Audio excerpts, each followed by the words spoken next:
Muhawe ikaze mu kiganiro Tinyuka urashoboye kinyura kuri Daniz TV mugezweho nanjye ushize impumuro Paul. Uyu munsi turaganira ku buryo bwo kwibaza ikibazo hanyuma dutange n'igisubizo, ariko nawe birashoboka ko hari ubundi buryo ubyumva cyangwa igisubizo gitandukanye n'icyo ugiye kumva. Twandikire muri comment ko ubyumva. Tudatinze ikibazo kiragira kiti: ni ikihe kintu gitanga urumuri ariko kidashobora gufatwa mu ntoki?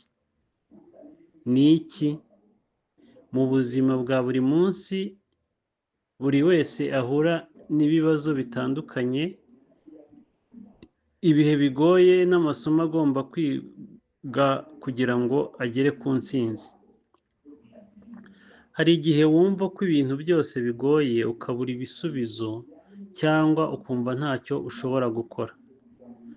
Ariko igihe wibaza neza ikibazo kandi ukagerageza gushaka igisubizo mu bwenge, uba uri gutangira urugendo rwo gutsinda ibigeragezo. Uyu munsi turi kumwe hano mu kiganiro Tinyuka urashoboye, turaganira ku kibazo gikangura ubwenge kandi gitanga isomo rikomeye. Ikintu gitanga urumuri ariko kidashobora gufatwa mu ntoki ni iki? Mbere yo kugisubiza, reka dusuzume icyo kibazo neza. Ikintu gitanga urumuri bivuze ko icyo kintu gifite ubushobozi bwo gucana cyangwa gukwirakwiza urumuri, kikaba gifite akamaro ku bantu.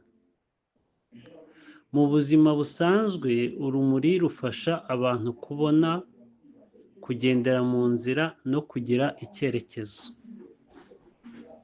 ariko kidashobora gufatwa mu ntoki. Ibi bitubwira ko nubwo icyo kintu cy'ingirakamaro kidashobora gufatwa cyangwa gufungwa mu ntoki zacu, ntabwo ari ikintu cy'inyamaswa, igiti cyangwa igikoresho ushobora gukoraho. Iyo dusuzumye neza, igisubizo kigaragara ko ari urumuri ubwarwo cyangwa urumuri rutangwa n'akantu k'umuriro, izuba cyangwa itara, ariko si ikintu cyakwirengagizwa. Igisubizo cy'ingenzi: urumuri. Urumuri ni isoko y'ibintu byinshi mu buzima. Rurema icyerekezo, rutuma tubasha kubona, kandi rugira uruhare mu buzima bwacu bwa buri munsi. Ariko nanone urumuri ntirufatwa mu ntoki, ntirugira umubiri, kandi ntirukomeza igihe tutarukoresha neza.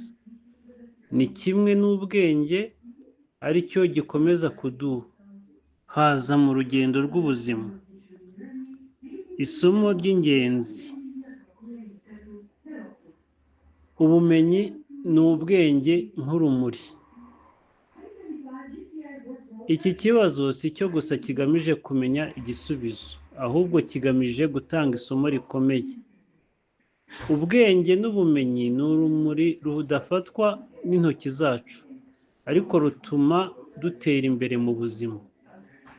Ubwenge butuma dusobanukirwa n'icyerekezo cyacu. Nk'uko urumuri rutwereka inzira, ubwenge butuma tubasha kubona icyerekezo mu buzima.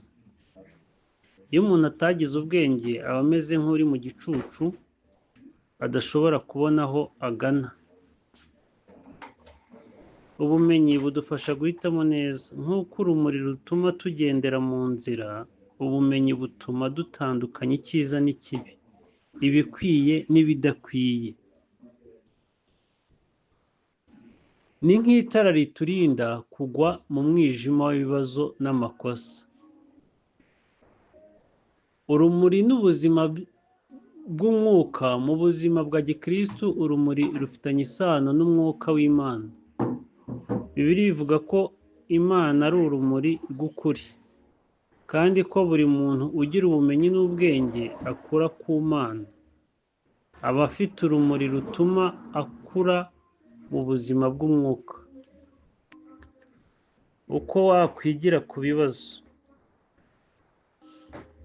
Iki kibazo cyerekana ibintu bitatu by'ingenzi mu buzima: Kumenya kwisuzuma. Mu buzima buri wese agomba kwibaza ibibazo bikomeye. Ibibazo ntibikwiye gutera ubwoba cyangwa guca intege, ahubwo bigomba kuduhesha ubushobozi bwo gushaka ibisubizo byubaka. Gushaka ibisubizo nk'uko turi gushakisha igisubizo cy'ikibazo, ikintu gitanga urumuri ariko kidashobora gufatwa mu ntoki. Tugomba gushaka ibisubizo by'ibibazo byacu bwite mu buryo butandukanye. Hari igisubizo kitazaza mu buryo bworoshye, ahubwo bisaba kwiga, kwihangana no gushishoza. Gukoresha urumuri mu buryo bwiza. Uko ukoresha urumuri rwawe ni nako ukoresha ubwenge n'ubumenyi. Ntukabure gukoresha ubumenyi bwawe mu gufasha abandi, mu guhitamo neza no mu gutera imbere mu buzima bwawe. Uruhare rw'urumuri mu buzima bwa muntu. Mu mibanire n'abandi, urumuri n'ubwenge bituma umuntu ashobora gufasha abandi, bakabasha kumenya inzira nziza, bakirinda amakosa. Mu kazi n'imibereho, abafite ubumenyi n'ubwenge bakoresha urumuri rwabo mu guhanga udushya, gucunga neza umutungo no gukemura ibibazo. Mu iterambere ry'umwuka, mu buzima bwa gikristo, urumuri rufasha umuntu gukura mu kwemera, gutunganya umutima no kubaho ubuzima bwiza. Icyo twakwitondera.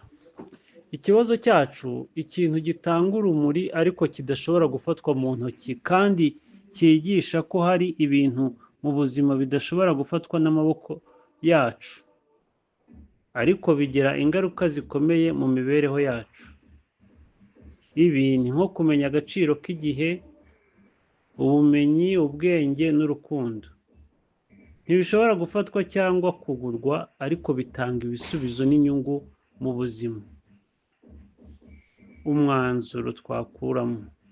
Mu buzima ntukwiye kwiheba nubwo hari ibibazo bigoye.